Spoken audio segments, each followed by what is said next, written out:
We know that Java is an object-oriented programming language, and object-oriented programming helps model real-world scenarios in a more natural way.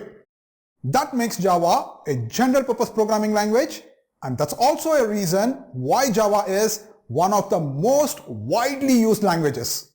However, as Java programmers, we often hear that sometimes Java is verbose. That is, we need to write a lot of code in order to express something simple. As a consequence, code is also not easy to understand. So it's a question of compactness and elegancy.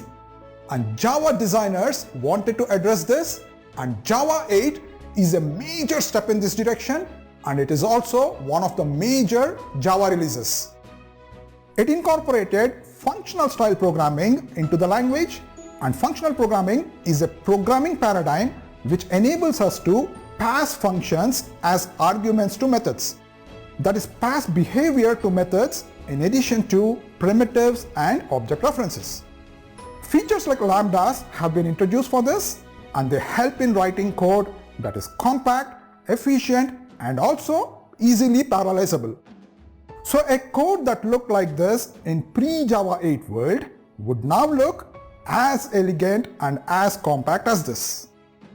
In this course, we take a deep dive into functional style programming, and we will learn about features like Lambdas, method and constructor references, functional interfaces, and my favorite, streams. It's not just syntax, but we will also clearly understand the motivation behind introducing these features. Everything will be demonstrated in code using realistic and interesting examples. And what you have learned will also be validated through coding exercises. And this is Dhiru Munduluru, and I will be your instructor for this course. I'm a passionate software engineer and an educator with a PhD in computer science. I'm also a very experienced online instructor and have already taught tens of thousands of students and professionals across the globe.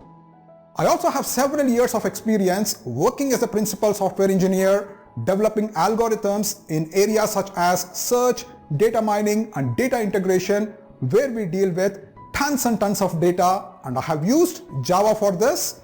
So if you would like to get a solid understanding of functional style programming in Java and use it for writing elegant code, then please go ahead and sign up for this course. It's a very well crafted and a very in-depth course. Some really great stuff in there. Thank you for your time and have fun.